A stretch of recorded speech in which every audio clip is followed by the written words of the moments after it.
Great. All right, welcome everybody. Thank you so much for being here. I'm really excited that we have Dr. Chea-Young here to talk with us about the science of reading, which, as everybody knows, has become a very hot topic nationally a few years ago, after some big podcasts and other exposure about ways that some of the traditional ways of teaching reading from a few decades ago were maybe not serving all students. I will own that I am biased in my deep love of Dr. Chea-Young's work because I used to work with her and was super impressed seeing direct and firsthand how knowledgeable she is, but also how committed she is to student success and literacy. So I'm really glad that she's here tonight to talk with us about science reading. So the way it works for anybody who hasn't been part of a parent education evening before is, as you can see, we have it recording. These recordings are accessible on our YouTube channel afterwards. You can send messages directly in the chat to me if you have a question. At any point that you have that question during the presentation, it's fine to go ahead and send that. It won't interrupt the flow of what Gao is talking about. And then when she gets to the end of her presentation, we will start fielding the questions and engaging in a more kind of podcast style conversation. We don't allow people to come off mute because of, unfortunately, a situation where somebody hacked into our account before. So it does have to be filtered through us, and then we will make sure that your question gets asked and addressed inside the space. So with that, I will turn it over to you, Gao, to take us away talking about science of reading. Thanks, Becca. And I'm truly grateful for the invitation to talk about, I think one of my favorite topics or subjects in the world, science of reading. So you're here today to learn about how children learn to read. So this is a presentation on the science of reading. I guess I would be remiss if I didn't mention that I am also a parent, a proud parent of two girls, both in high school. One who will be entering college next year. So though I don't have elementary age children, I have had the experience of raising them. And I was a K to 3 teacher, as well as a coach, a literacy coach for pre-K to third before I joined a nonprofit called Springboard Collaborative, where I got to, meet Becca. So anyway, again, my name is Chea-Young. Thank you for being here tonight. So here are today's objectives, the three things we'll be covering tonight. The first item we'll be covering is what the science of reading really means. So if you listened to Emily Hanford's series, that's when I think the term was introduced to most people outside of education. We'll also go into strong reading and writing development, or the components that make up reading and writing development. I will say, though, that because of, I guess, mostly time constraints, we will mostly cover reading development as opposed to writing development today. And the last item we'll cover is how you, as parents and caregivers, can practically support your child at home with both reading and writing, again, with an emphasis on reading. My guess is that many of you are already doing a lot of the right things. So I hope you see why, the things that you're doing at home really matters and also just really validates the various things you might be doing at home with your child or with your children. Oh, I'm sorry. Becca did say, um, why I should explain why the view is the way it is. I am planning to share with you various tabs or links to tabs. At the end of this presentation today. So this is why I have everything. I have all these tabs opened up, and you're seeing the view that you're seeing now. So, what is the science of reading? I think in the field there actually isn't 100% consensus on the actual definition, but this is the closest one offered by the Reading League, which is a national nonprofit whose sole mission is really just to advance reading instruction based on the science of reading. The science of reading is new to many families, but especially after the attention from Emily Hanford series, Sold a Story podcast. The science of reading is a relatively new term, right? But she, of course, introduced that term, but the science itself is actually not new. Researchers have really been studying how children learn to read and write for decades now. The science of reading is simply just a body of research. We're talking about just evidence base that really explains how children learn to read, why some children struggle, and the instructional methods that are most effective. So I'll go to the next slide here because what I want to draw your attention to are certain parts of the definition of science reading that I think would be helpful for you to know as parents and as caregivers. In general, though, I will say I want to try to keep things as high at a high level as possible. But I'm happy to also do a deep dive into nuances once this presentation is over. So again, the science of reading, it's not a new term, and it sounds like a big term, but at its heart, it's really about how children learn to make sense of print. Technically speaking, it really just refers to a body of multidisciplinary research. We're talking about a collection of research that draws from a few different disciplines. So we're talking about cognitive science, linguistics, neuroscience, and education as well, that explains how children learn to read and why some really struggle with reading. And again, the recent attention has made it feel like it's trendy or like something new. But the science of reading, the body of research itself is 5 decades in the making. So we're talking about over 50 years of research, right? Second, I think it's important to remind, or the science of reading really reminds us, and underscores that reading itself as a process is not natural. I think I knew that going into, well, leaving the School of Education, the various schools of education, but it does, I think, center this very key principle here, and that is reading is not natural. And the science of reading, specifically from disciplines like cognitive science and neuroscience, really underscores again that reading is not natural. Kids don't just pick up reading just by, by picking up a book, literally. They don't pick up reading by just exposure or through exposure alone. It has to be taught, and it has to be taught really systematically. So that means really structured, very consistent, and explicitly as well, which means we have to make our language very, very transparent, very, very visible, scripting everything that we're going to say to our children to make sure that our routines are very structured, right? So all that said, the body of research makes it very clear this is not natural, and it explains why some children really struggle. Over or about 40% of our children really struggle with learning how to read, especially without systematic and explicit instruction. And I should also say reading and writing work together. So writing isn't a natural process for readers either. And so finally, I think there's some debate exists about how instructional research belongs under the science of reading umbrella. But what's really clear from all of the research is that there are certain skills that children need to learn in order to learn how to read. And again, the science of reading makes that very, very clear. The science of reading instruction makes less clear the how. I will say the research is always evolving. We're always adding new research on the how, but the actual what is very, very clear. I think it's pretty much settled science when it comes to the skills that children need to acquire. Okay, so I think it's also important that we make clear what science of reading isn't, right? I think it's really tempting to try to put the science of reading in the same bucket as like this, it's a program, it's an intervention, it's a curriculum like foundations, right? But it isn't a program that one can purchase. It's not a product that one can just purchase. It is just an approach that, again, is based on a large body of research that draws from different disciplines, right? It is not just a phonics-based program like Foundations or SIPs or EL Education.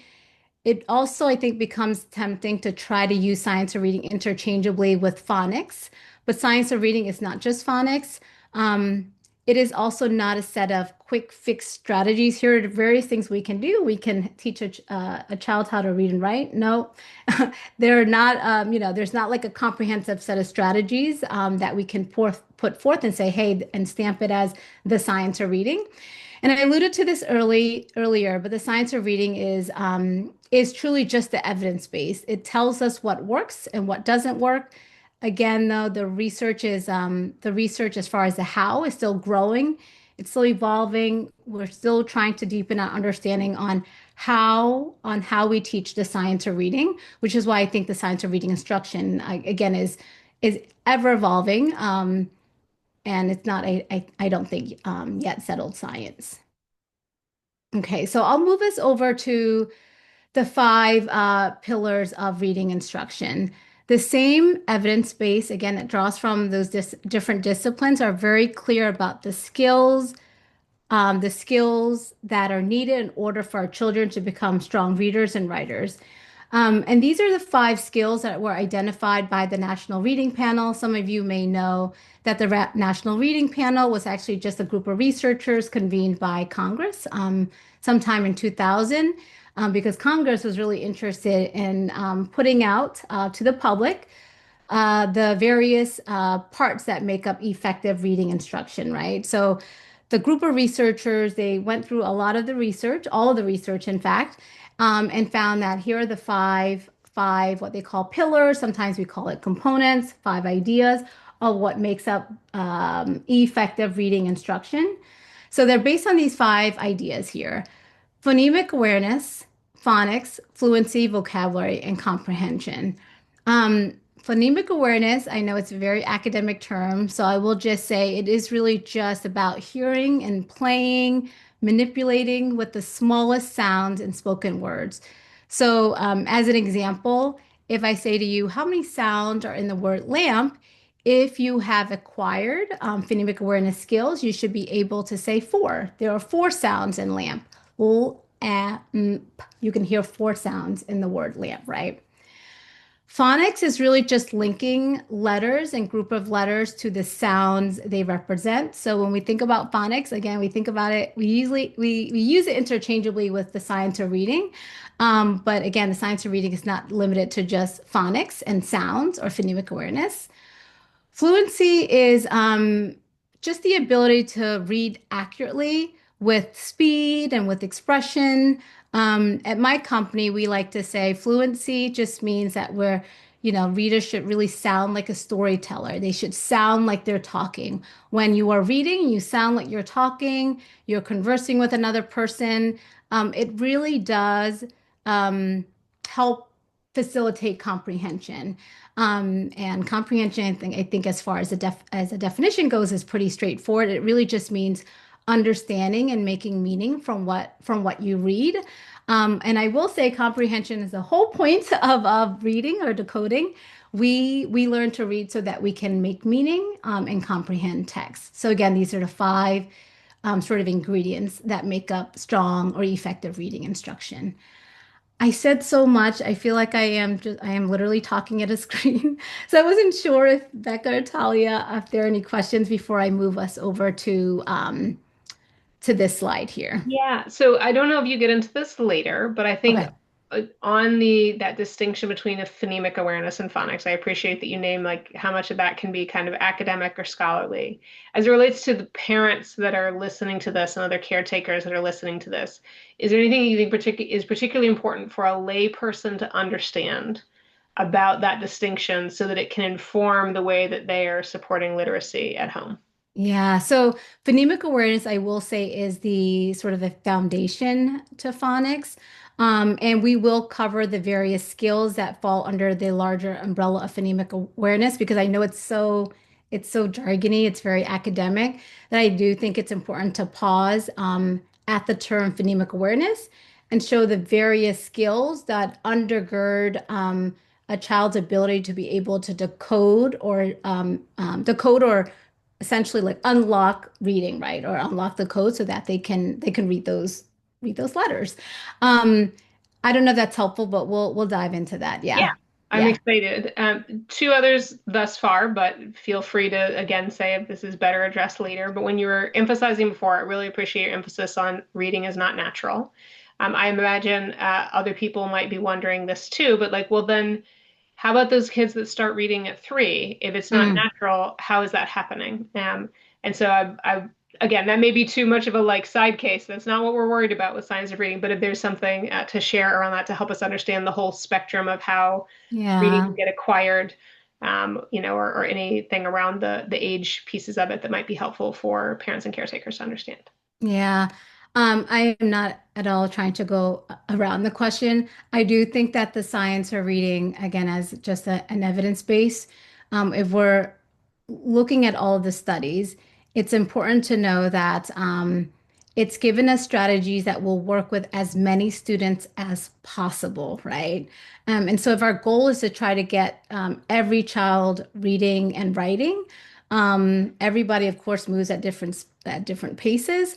It elucidates for us the various things that we need to be able to do, or children need to be able to do to acquire reading.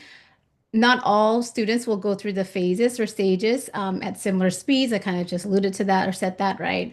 And so some students might not actually need, and we'll go into this like multiple exposures to words. They might just need one exposure to word, right? And that's normal. But again, I want to make clear that the reason why the evidence says that explicit systematic instruction works is explicit and systematic instruction works for as many students as possible, and that is the goal, is to try to create as many or develop as many readers as possible. Thanks, Gal.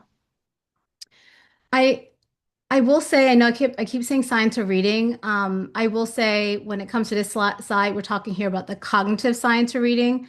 The cognitive science of reading tells us tells us that spoken language develops naturally. Reading doesn't develop naturally, but spoken language develops naturally, and that's, I think, one of the biggest insights that comes from the cognitive science of reading. Again, we're talking about cognitive science and neuroscience as well. All children are naturally wired for speaking and listening, but they're not wired for reading and writing, right? So, we all come here ready to learn language. Learn language development, reading development starts with a baby hearing the sounds of their mother's voice. We're talking about the rhythm of their mother's voice in utero. So they're already exposed to the voice. And being exposed to the voice, it actually primes their brain for spoken language, right? This is why it's really important when doctors say speak to your baby. Even when you're carrying the baby, it's important to speak to them. They being just exposed to the mother's voice gets them ready to for reading, which is really great, right? And reading is just really different from language. So again, the brain is wired for us to learn to listen, to speak, to pick up words, but it's not primed for reading. The brain actually has to build an entirely new network by connecting systems that already exist in our brain naturally. So the visual system, there's the sound system, there's the language systems. They were not originally designed for reading in our brain, but the brain has to do something called, and this doesn't come from me, this comes from neuroscientists. It does something called recycling. So they're recycling, or reading recycles these different areas of the brain, or these different systems in the brain in order for us to be able to learn how to read, which is really cool. So I think this is why conversing with our children is really, really important. And I'm not talking about just talking to your children. It's important for them to talk back at you. The fluid conversations, the systematic conversations, they're really important because, again, I said this earlier, spoken language is really foundational to learning to read and to write. The more words they know, the more words in their lexicon, the easier it is for them to learn how to read words. Okay. This is don't get too nervous here. I'm not here. I'm not a neuroscientist, but I do think it's important to just highlight some areas of the brain so that we understand how the brain works in order to help our children learn how to read. So again, you don't have to memorize the different brain regions here. That's not the point. What matters is understanding that learning to read literally builds new pathways in the brain. So in this picture, you can see several areas working together.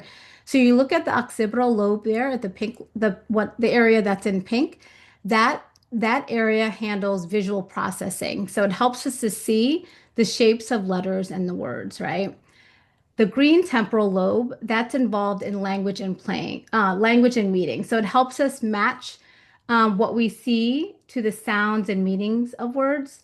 The blue frontal lobe that helps with planning, it helps with attention, helps with putting it all together. We're talking about blending those sounds to make words, monitoring for errors, making sense of what we're reading. When a word is new in a brain, the brain has to work really hard to try to connect, how that word looks with how it sounds and with what it means. But when a word becomes familiar, these connections get stronger and faster.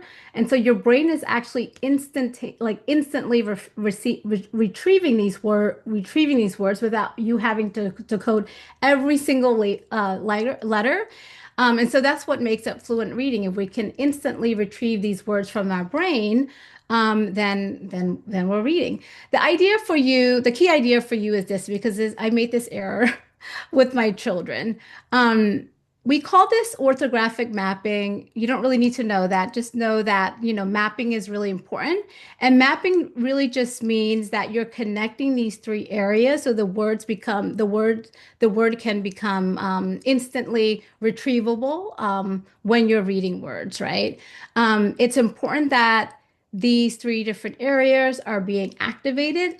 You can't activate them if you are if you're telling your children to memorize words. I would do like have them memorize words. I would do flashcards. I would post sight words all over my house. But really it actually doesn't facilitate the mapping process. It doesn't help those words to become instantly again accessible or like we can't instantly retrieve them if we're not engaging our students in what we call the mapping process. So that's really important. They need to know what the word looks like. They need to know what the word sounds like, and they need to know what the word means. This trifecta of three different things coming together really helps the word to be mapped into your brain. So I'll just stop talking there too, because I know I said a lot about the reading brain. It's all really interesting stuff. If anybody, again, in case you didn't hear me at the beginning, if you have questions arising as Gao is talking, please feel free to use the chat to initiate a chat specifically to me with any questions that are coming up, and I'll make sure that they go in. Thank But you. there has not been any new questions about this yet, unless Talia, you That's great. have any of your own. Um, I, the mapping is really interesting to me. So if my question, I guess, would be then, flashcards and all of these things that we've been using for so long to try to get kids to memorize these words, is it just more about engaging with them and talking them through mm. versus using flashcards? What would be the way to go about it? Yeah, so I think I sort of alluded to it. I mean, if we are flashcarding with them and asking them to memorize these words are being taught like essentially in isolation, right? I mean, unless you, of course, engage your child with the word beyond what they call the sight word, right? So again, three different areas need to be activated. They can't just look at the word, they also need to talk about the word, right? And they need to be able to sort of to understand how those letters come together. Or sorry, yeah, letters come together to make the word, and they need to know what the sounds are attached to each letter.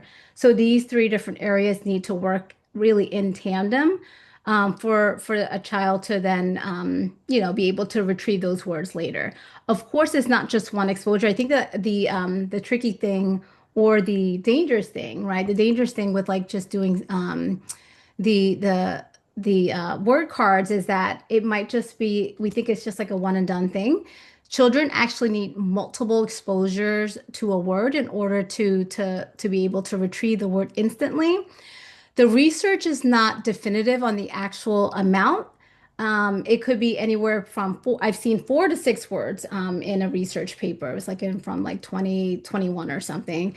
And I've seen 6 to 9 words, right? I'm sorry, 6 to 9 exposures. So we need multiple exposures and meaningful exposures to the word as well to be able to, again, instantly retrieve it. I'll give you an example because this is a fun example. My daughter was she's my 10th grader shared it with me. her paper recently and had the word denouement in the paper, and I didn't know how to say it. I mean, I think I like know I know what the word means, right? It means like the end of a story, right? Or how a story all comes together with the ending. And so I didn't know how to say I didn't know the word or how to say the word. And so I had to Google it and I had to hear the word. And so once I heard the word and I saw the word and I knew what the word meant, it is now mapped in my brain. I don't need to see it more than once. I had to do that just one time. I had to see it. I had to say it.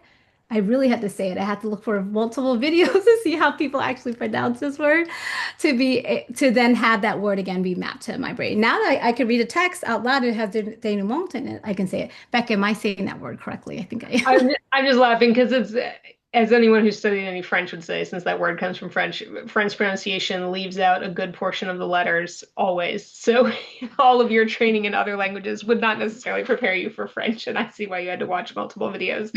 Yes, you're saying it correctly. I mean, it's like denouement or denouement. You could drop the T where the Denouement. T isn't Yeah, yeah, enunciated. yeah. So I'm saying this because this is not just, I'm sorry, Tally, I know it doesn't answer your question. This orthographic mapping or the mapping process is not just limited to children. We are always in a constant stage of orthographic mapping, especially when we encounter new words. And the more familiarity we have with the word, the more instantaneous it becomes. Yeah. Okay. And you might be wondering, like, wait, why were you doing this with your children, having, gone through the whole, I had been in 2005, was trained to be a reading specialist. And during that time was exposed to both balanced literacy, and the science of reading. So I was just trying out different things, pulling things from my toolkit to try to help my children learn how to read and write. And as soon as, of course, the science of reading put a lot of emphasis on the cognitive science of reading, the brain, what it takes for the brain to learn how to read and write. That's when I learned, oh, actually, this is really an egregious practice. I am not doing my children any service by having them memorize words because it's just going to be like logged into the short-term memory. It's not going to go into long-term memory if they're not being exposed to the word and the different by having the word, exposed to them, of course, a few times in different areas of their brains activated through the different things that I mentioned. Yeah. So this is, I think, a really great visual for understanding how all the pieces come together to make a strong reader and writer. Dr. Scarborough, she compared reading to a braided rope, which you'll see here. So, I mean, it takes the five pillars, five components, five big ideas of reading, which I think is just really five big ideas, but it breaks it down into the various what we call skills and sub skills that make up the five effective or the five big ideas of a effective reading instruction. So you'll see here two big strands. The top strand is language comprehension that includes vocabulary, background knowledge, and understanding language. The bottom strand is word recognition. So we've been talking about that a lot, but it includes sub skills like phonemic awareness, again, being able to like hear and manipulate the sounds and words. Decoding, which just means being able to figure out what those letters say, and recognizing the words automatically, which goes back to, orthographic mapping or the mapping process. Both strands, they tighten, they work together as children become fluent, confident readers. And this is why the science of reading is not just about phonics. And I hope that that point is really clear now. Comprehension and language are just as important. And if you look at these two strands, they're actually of equal weight. We can't have children learn how to read if they don't have language comprehension, right? And of course, children can't learn how to read without the word recognition piece. So these two things need to be working really hard, again, in tandem in order for our children to become fluent readers. Um, and I'm going to keep going if that's okay, Becca. Yep. Okay. So I think there's often been a lot of attention on word recognition. And I think it's because, and this is just my professional opinion, it's because word recognition is a constrained skill. Constrained skill just means there's a very clear beginning and there's a very clear end. It's not language comprehension isn't constrained because we're always learning to comprehend, right? We're even as we grow old, right? We're like always learning how to comprehend as people are talking, learning to comprehend as people as we are reading. But unlocking the code takes a lot of time because English is really, really complex. And so you can see it here. We have 26 letters, but about 44 phonemes, which just means sounds. It's just a fancy name for sounds. And there's more than 250 ways to spell those sounds. And this is why I think children just need a lot of practice, not just, seeing the words, but also seeing those patterns, because if they can see those patterns, if they can, those patterns become mapped to their brain, they can easily read a lot of different words. So just take the long E sound as an example. It can be spelled in so many different ways. I know that people can't come off mute, but I'm wondering if you can just say a word with a long vowel E in it, either Becca and Talia, and we'll see if it shares the same letters. Well, I have a cup of tea with me, so I'll stick with tea. Yeah, so T, the long E is represented with two letters there, right? So E and A. Talia, do you have a different example? Keep. Keep. Yep. And the long vowel E is represented through two letters that come together, the same letter, E and E. Um, Protein. There's a long E in there, and the long E sound is actually represented with E and I. Here's a really tricky one, baby. And the long E is actually represented by the Y at the very end of the word, right? And so, again, English is just a really complicated language or complex language. We have, again, over 250 graphemes, that just means spelling patterns to help us to read words. Let's see, four ingredients. So here are the four domains of skilled reading. This actually comes from me because I think there's just a lot of academic jargon in evidence base. The four domains, I think, hopefully makes clear what is needed, what the actual ingredients of skilled reading. We kind of mentioned it earlier, but I think it's easier to see them sort of bucketed through these four domains here. Sound skills, again, phonemic awareness. I know I feel like we've spoken at nauseum about that, but it is really important for children to be able to hear and manipulate those sounds. Um, I didn't mention this earlier. I'm sorry. Phonemic awareness doesn't even involve any prints. There's no text, there's no book, there's nothing involved. They are just listening for sounds and words. And of course, print skills comprise of phonics, decoding, and spelling here.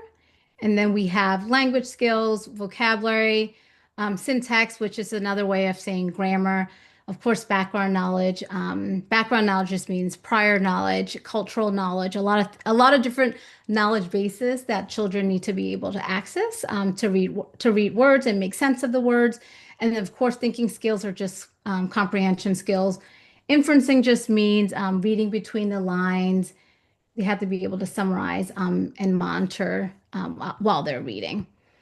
So here's a piece that I wanted to cover because I think phonemic awareness is it's honestly just tricky. There are a lot of different skills, sub-skills that fall under this umbrella, which falls under a bigger umbrella we call phonological awareness, which won't get into. But phonemic awareness, there are a lot of different skills. I'm not going to go through all these skills here.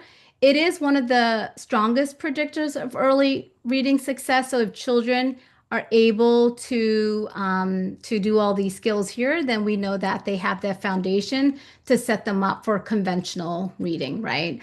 I don't have it written here or displayed here on a continuum. I think that would be ideal, but I was just kind of using what Google provided for me, or Google, the presentation provided for me. So I just used the table. You can kind of see here that it progresses from simpler skills. So go from the bottom to the top. A simple skill that falls under phonemic awareness is isolation, isolating sounds or parsing out the sounds in words, to a more complex skills like blending those sounds together, segmenting, which just means that I can actually break the sounds in a word like, I'll just throw out a tricky one here. Let's see, what's a tricky one? Catch. K. There are five different letters in catch, right? But there are only three sounds. K, atch, three sounds. And so a child who can do that, of course, has a sub skill under the larger umbrella of phonemic awareness. So I'm just sharing with you, not because I'm expecting anyone to memorize this continuum, but what's really important to know is that knowing these sounds really help children build the skills that are necessary for them to be able to read and write later. So children, I again, this is not the right depiction for it, but I was trying to show stages here. Children move through these stages at different paces, but all of them really matter. And I think the good news for all of us as parents and caregivers is that we can influence every step through everyday interactions. We're talking about just talking with our children, playing with our children, reading with our children, even when we're noticing patterns in the environment, right? Those things really help build the foundational skills that are, again, necessary for children to read. Okay. So why does it matter by third grade? Why does third grade really matter? Um, by grade three, I think we know this if you have, K to three children, or if you've been, of course, through the American education system. By grade three, children are actually expected to use reading to learn new content, right? And so by third and fourth grade, they're expected to, they're moving from learning to read to learn because they're reading to learn in various content areas, science, history, math, and more. I do think it's a little bit of a misconception though, because I think that children should always be reading to learn, starting as young as, 3, 4. They should always be reading to learn. But we do know it's really important that the foundational skills are built early, K, first grade, sometimes into second and third. But by third and fourth grade, we all know this with the summative or state assessments, children are children are assessed, right, in third grade. And so at this point, the foundational skills need to be solidified so that they can essentially spend all of their cognitive energy on comprehending text. This is why it's really, really important for them to be able to learn to read by the end of third grade. Okay. So how can you support? I think I've been alluding to these strategies along the way. And so I will also just kind of preface this by saying, I don't think I've said this. We don't need scripted lessons for you to be able to support literacy. You might be doing all these things already. I know I've been saying, you need to talk often with your children. Yes, talk often and talk deeply with them.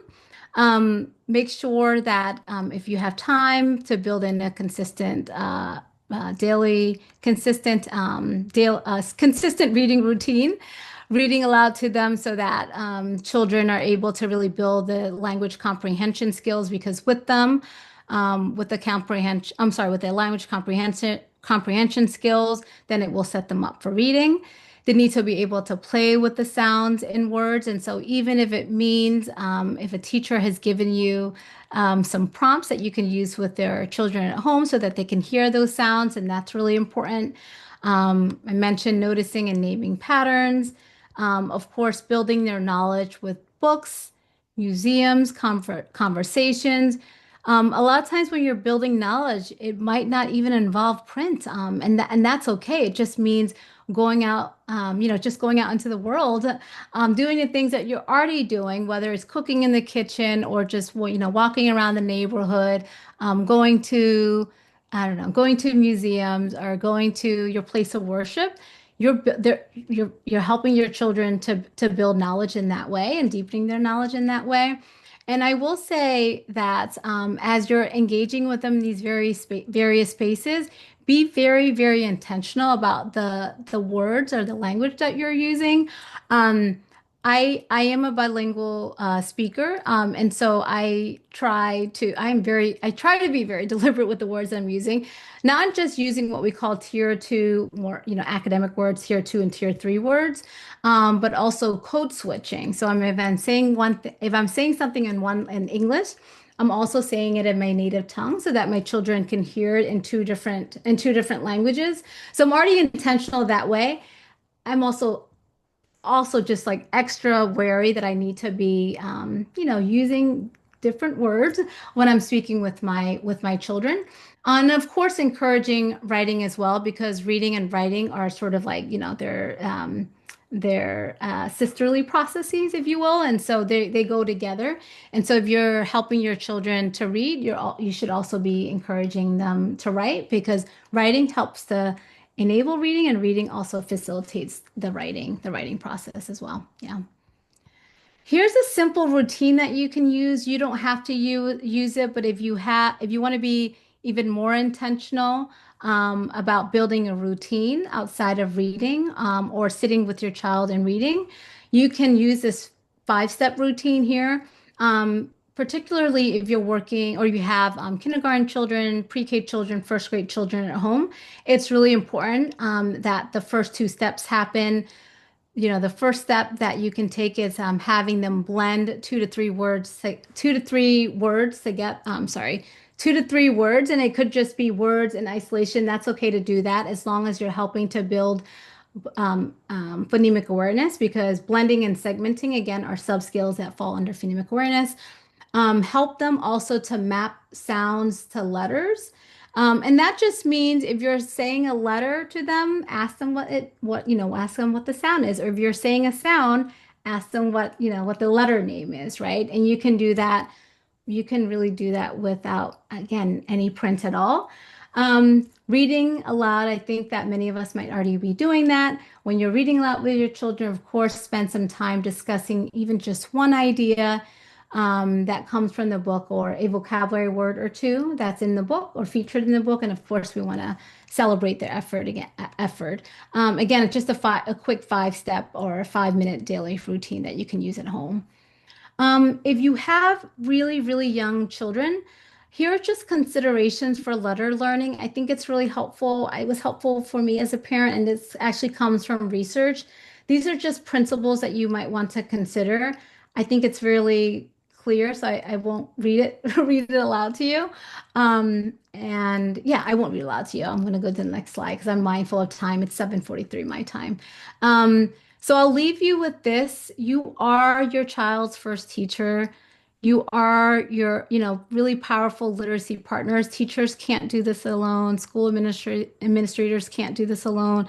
Schools and districts can't do this without your support. I think you're already doing all these things, and I do hope that it helps you, or some things I shared with you helps you to understand why why the things you are doing is really important, and hopefully adds one or two, sort of tools to your toolkit that you can use at home. And I'm hoping that we can close this conversation maybe with some other ideas that we can add to your toolkit as well. Um, I, yeah, I'll just stop here and then I'll share some resources later. Great. Thank you so much, Gao. This was incredibly helpful and insightful information. I hope that everybody here got something useful and interesting out of this conversation, regardless of the age of your kids. Maybe you're helping other kids as well, right? Even if your kids are older. I know that I see some parents of teens in the chat there. So again, if you have any questions, please feel free to chat them directly to me, and I will make sure that we get them asked here in this space. This is really the chance for all the things that you've been wondering about, feedback that you have. In the meantime, Gao, a question for you. In your experience, because you've worked with a lot of teachers in all of your different roles, what have you found? Is there a pattern in what area of reading teachers tend to struggle with the most to support kids because they're having to work in that one-to-many type setting? And obviously, reading specialists get to work 1-to-1 or 1-to-3.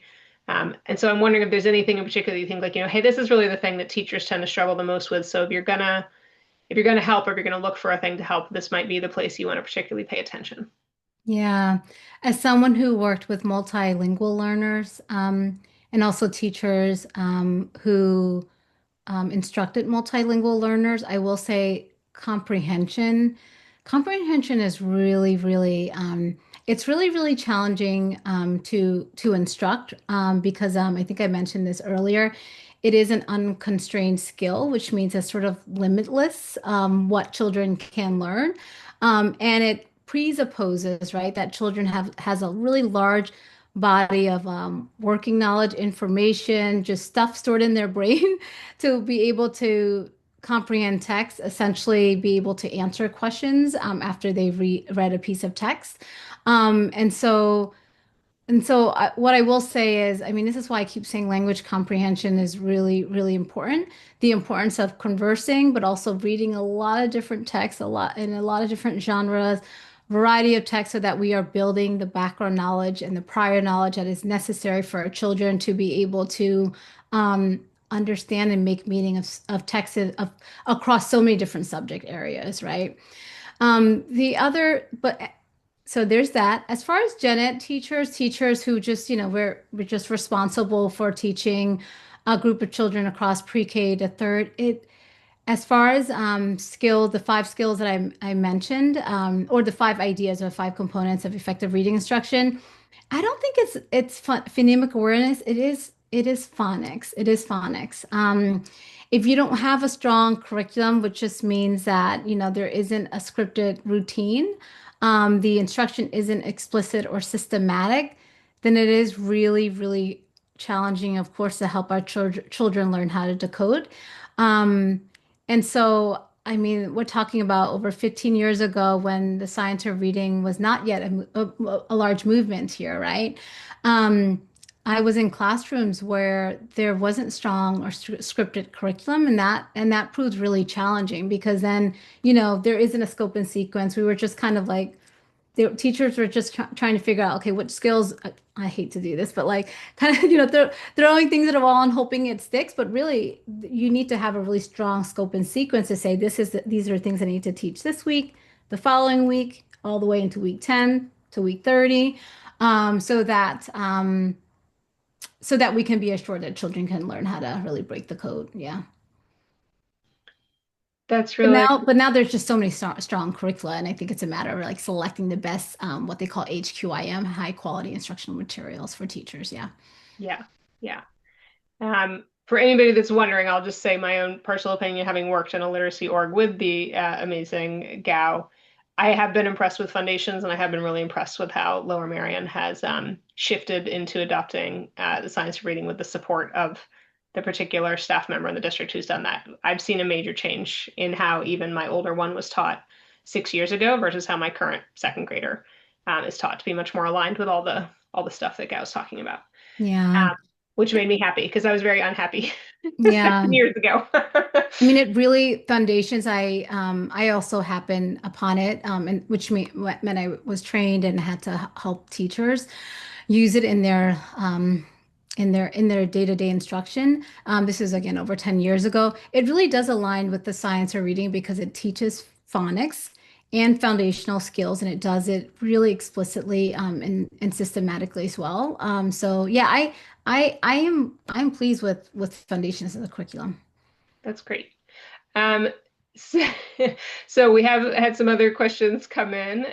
One is actually thinking a little bit more towards older students. So for someone who has a teen that struggles with reading, and it seems to be specifically related to like executive dysfunction or executive Mm. functioning skills, is there anything that you've seen from the research that you read that might be helpful for parents and caretakers to be able to do to help support? Because obviously that's way past that window that you were describing of the kind of Yeah. more active support for learning to read. Yeah. I think it's hard for even for educators to try to discern, is this an issue or a matter of executive functioning, or is it dyslexia, which is a different condition.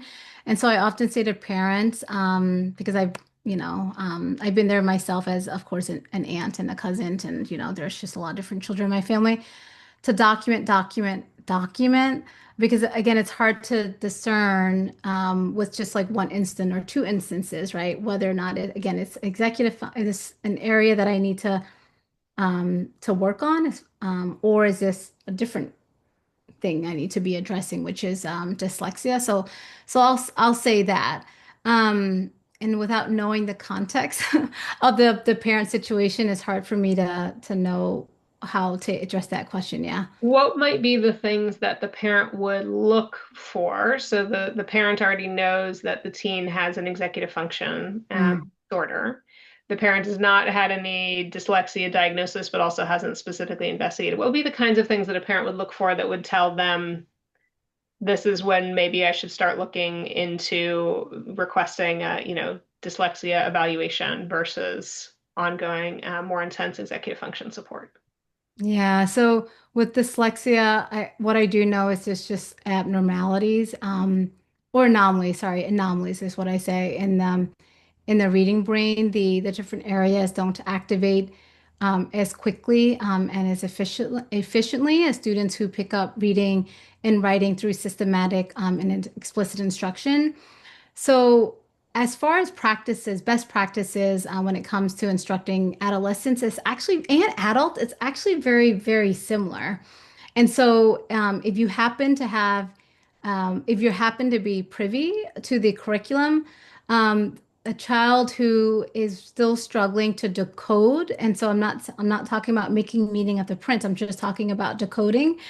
They they need multiple exposures, which means that the routine needs to be almost daily for them to be able to master or unlock the code, right?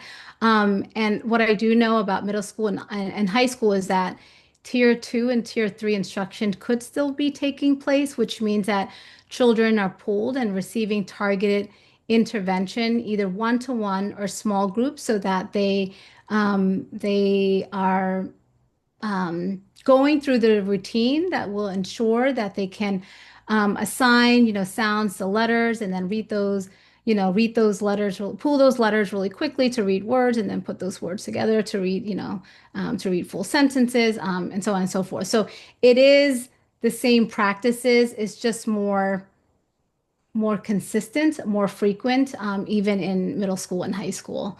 And the child should be diagnosed to see whether or not it is truly dyslexia or executive functioning skills, which again is a different set of body of skills as I understand it. Thank you so much for that. Okay, so we have another parent who asked, what is the recommendation on how to improve children's reading comprehension, especially if you're thinking about it from the parent and caretaker perspective? Yeah, I mean, I think this is fun. This is why earlier when I mentioned the different strategies you might be already employing, there are so many different content areas, so many different topics. I would encourage you to do the things that you're already doing. If you're already out in the world, when I say the world, I just mean like outside of your house, and interacting with your children in at different venues, different settings, different places. Be sure to bring up the topic or topics or content areas that you think would help them to really deepen their understanding of or build their content area. Build and deepen their understanding or their knowledge of that content area or that topic. So museums sort of lends itself to that. I remember doing that. I also just had an annual membership to the Philadelphia Art Museum. And so I am a lover of history. And so even when my children were as young as second and third grade, I just made sure that whatever it is that I was reading about as I was preparing for a museum walk, I shared with them. And this is why I said the talk has to be really deliberate. We need to be very selective with the word or words that we're using with our children, even if it like pains us a little bit. Do you know what I mean? Like we don't naturally maybe talk like this or talk a certain way with our significant other or our spouse.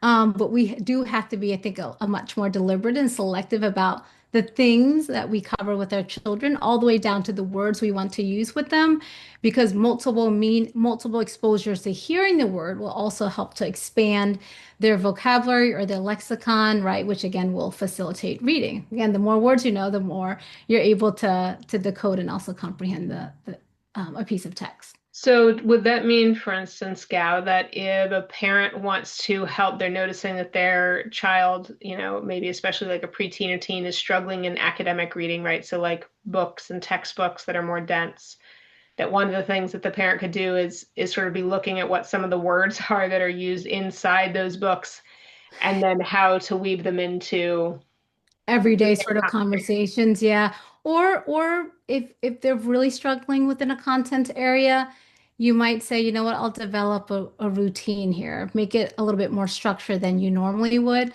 by sitting down and understanding the various topics that are being covered within a given week and saying, okay, it's going to be mommy and daughter time. We're going to set aside 15 minutes to talk about what you're learning, right? As far as the topics that are being covered in school. So I think a deliberate or structured approach might be helpful, especially if they are struggling within a content area. And in that example, is it important to switch between the two or to lean into one of these strategies over the other of the have your child teach it to you versus have you teach it to your child? Like, or is that age based? Does that play a role? Oh yeah, that definitely plays a role. I think I'm hesitating here because you know your child best, right? My youngest would have loved that, and she did. She loved it. I mean, she still loves it now. She's a 10th grader. We just have deliberate talks and structured talks with one another. And she teaches me things, and then I teach her things. My oldest hates it. My oldest really hates it. And so thankfully, though, she isn't struggling right now with the content areas, except for like math. Back in 10th grade, it was like geometry, and I assigned her a tutor. But I know that not all parents have that sort of resources. But yeah, I I think it really depends on your child, your relationship with the child, and that child's learning style. I would say also talk with the teacher, talk with your teacher to just see like, is there anything that they can learn, that you can learn from them, sorry, to help sort of reinforce any areas that are being covered in school. That's helpful to know. And then Talia, do you want to come off mute to share the one that you dropped in the chat so people can not hear so much of my voice? Sure. Um, so I know it's really essential for us to be reading with our kids for as long as we possibly can until they won't let us anymore. Um, but what is an age or a grade that you really should have a goal of reaching where it really matters? You mean like reading aloud to your children? Yeah, yeah, with them. Oh, do you mean like a cutoff period, Talia? Is that what you're asking? Yeah, kind of like, there's like, I know it's really essential, up until like you had mentioned earlier, third grade. But is there a specific age where it's just like it's really, really important that we focus on getting to while reading at home with our kids? Oh, I always say like pre-K to first grade are the pivotal years. The most important year in my professional opinion is first grade. And so if you're reading aloud to them in first grade, great. But if you're reading aloud to them as early as when they're in utero, that's great. That is great too. There isn't sort of like a cutoff period either. It is a practice that is strongly encouraged actually in middle school and high school as well, Talia. But I will say it's not like we're, in the research they're saying, hey, you should be really reading aloud to your children, like concentrate on, doing this in first grade. That's not what it's saying. It's just saying like read aloud as a practice is a really good practice to use really across all of their K to 12 years and starting as young as when they're a baby. And are there I kind of, when they start out, obviously you want to start with phonics and things like that, and then I'm assuming you want to work up to vocabulary and follow that sequence the older they get, and then, at Yeah. the end, finish with the. Yeah, I was gonna say, and it's like less. sequential, if that makes sense. It's when you think about the five big ideas, it's not like the five big ideas is putting forth, different ideas that we sort of layer upon one another. Do you know what I mean? Like, Yeah. so with phonemic awareness and phonics, we just know it's really important in the early years. But absolutely be working on, you can actually work on fluency with them, vocabulary and comprehension when they're young. So these different skills could be sort of covered in tandem as not just teachers, but as families as well. Or sorry, as parents and caregivers as well. Thanks. And there are ways to work on it. I remember learning this from you before, Gab, but there are ways to work on it that are fun, right? Like ways to work on fluency that are fun, or like how many different ways could we imagine this character says this, right? And like it becomes a silly like drama game essentially, rather than like, okay, let's practice our fluency. Try to like say all these things together as And say fluently in as you different can. Right? voices, use different expressions, right? Yeah, like doing Yeah, that and having the comprehension woven, even before your child is reading things on their own, you can still talk about you read it to them, and then what do you think is going to happen next? Like that, yeah, yeah, summarizing what's happened so far and predicting what will happen next is a really simple to do prediction comprehension building activity that you can do anytime you're reading that just takes a few extra seconds, but right, their right. brain thinking. When you do it too much, like I do, your children start going, "Oh my God, are you going to do? I don't know what's going to happen next, Mom. Can you just read the story?" Yeah. So I will say that I've probably overdone it. I kept it as simple as like, I know teachers say this a lot, so I'll just bring it into the space too. Making text to life connections to a text, which means, having a child talk about um, an idea from the text that resonates with them. That's really it. And it can start as young as 3. You pick up a book and you could ask them, well, what does this remind you of, right? And that could be just it for a child as young as 3 or 4. To when you are picking up a book and reading with them. I know I spent a little bit of time, quite a lot of time actually, on phonemic awareness. I want to just sort of double down on, those skills are sequential in that the sub skills move from like really simple to like more advanced. And so we want to really be careful there because if a child can't hear the sounds in word, they can't add a sound to a new word, right? And so that's where I think the sequence really matters when it comes to that larger umbrella we call phonemic awareness. Are there any good resources that parents should be aware of with that in mind? Is that part of the resources you're going to share, or is it more just like let the game Yeah, I about mean, phonemic awareness? That's something to thank definitely talk you. here I about. think this is the time to share some of these resources. I'm not sure if many of you or any of you have heard of Read by Fourth. It is a larger campaign, a larger, when I say larger campaign, I mean a national initiative, right? To get our children to read on grade level by the end of 4th grade. And so this is a compilation of resources by the city of Philadelphia. I'm just gonna drop it in the, oh, I don't know if I could drop it in chat. I just realized that because I don't have access to chat, Um, but I oh can yeah, share it with you later. you'll be able to get access to chat when you stop screen sharing. So if you want to Oh, show all that's what the it is. things I'm first, sorry. and then you should be able to, once you stop screen sharing, drop them all into chat. Okay, thank you. If you click on these various links, it doesn't just take you to, one pagers. It also, let's see if I could just see, gives you links to actual family workshops that prepares.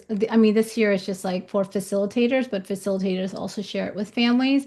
That breaks down the different words that you will see when it comes to the science of reading. So this one here talks about phonological awareness, phonics. I do think that there are some ideas here. Yeah, there are a lot of different ideas for how you might want to address phonological awareness, which is a larger umbrella under which phonemic awareness sits, right?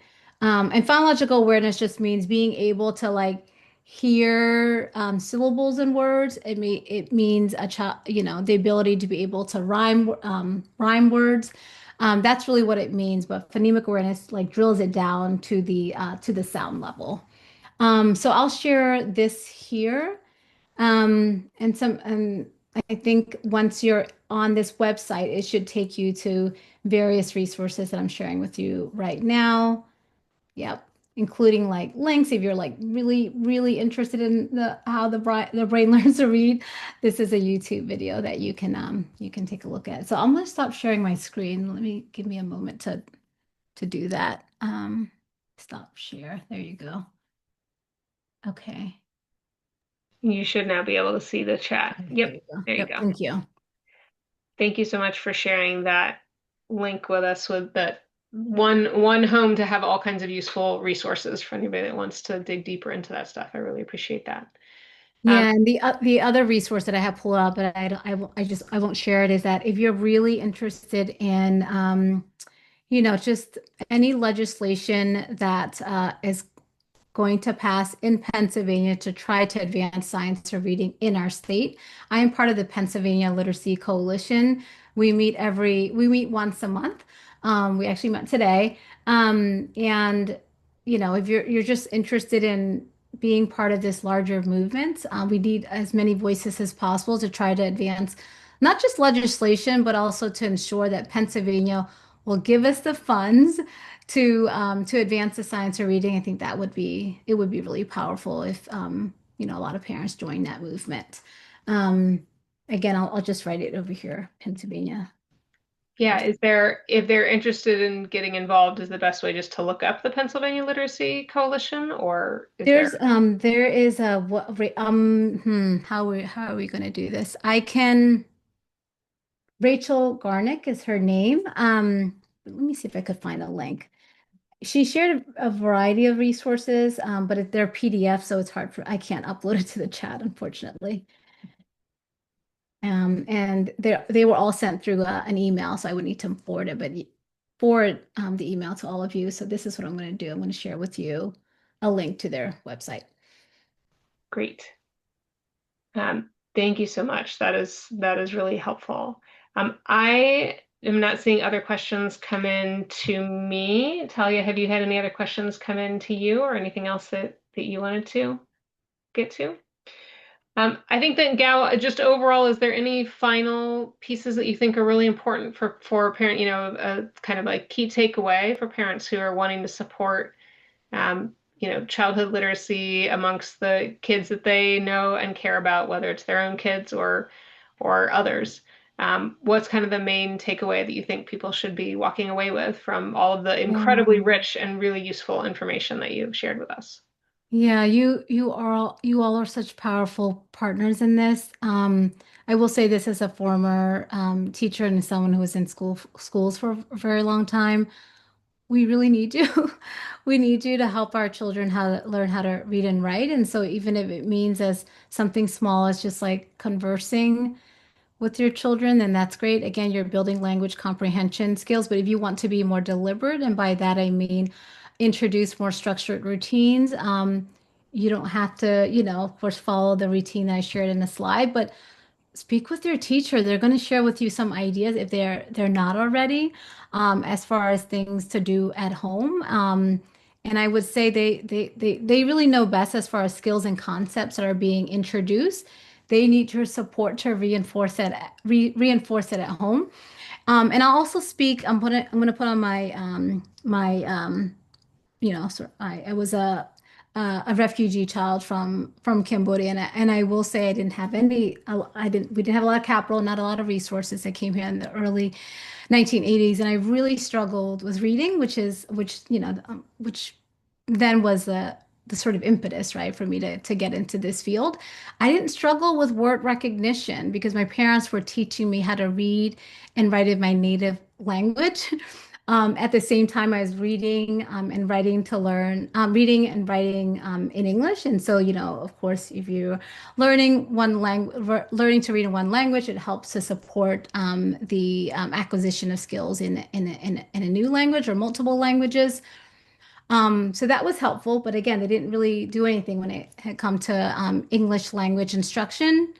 But they spoke a lot to me, and that really was really helpful. I grew up in a multi-generational family, so both sets of grandparents, and we had a lot of history lessons, not about America, United States of America, but about my own country, and that really just like motivated me to to to learn and read as much as I could with the limited resources that we had access to.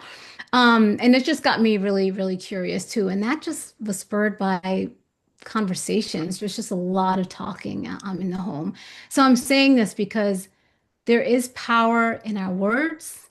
Um, Keep speaking to your children. I don't care where you are, and be selective with the words that you're using. Be very deliberate about what you're saying to them. And if even it means having to pull different words from your lexicon of words, then do that because I think that's one way to really facilitate comprehension. Looks like we've got a young learner jumping in to pick up from all the lexicon that we're using in tonight's conversation. So there you go. Perfect timing on your kiddo visiting us, Talia. Well, thank you so much, Gail. This has been really helpful. I really appreciate you breaking down some of the common myths and misconceptions, even if indirectly, right? That science of reading is not just phonics, phonemic awareness, or phonological awareness, that it's all the components, that they work together recursively and keep spiraling together and spiraling up, that you can work on all of them at any time. It's not just one after the other, and all the different strategies that parents and caretakers can use to help reinforce are not just based on print and not just based on books. So I just really appreciate you bringing all of that perspective here to us and sharing all of that. For everybody listening, we do have the next parent education event is on December 3rd. It will be with parents of current ninth graders talking about the transition from middle to high school, the things they wish they'd known, the things they were glad that they knew. So please make sure that you circle back for that. And then, Gao, is there anything else that you want to share about how people can follow anything that you're doing, or if they want to follow up with you afterwards, if that's okay, or Oh if it's not, then to yeah, say did I?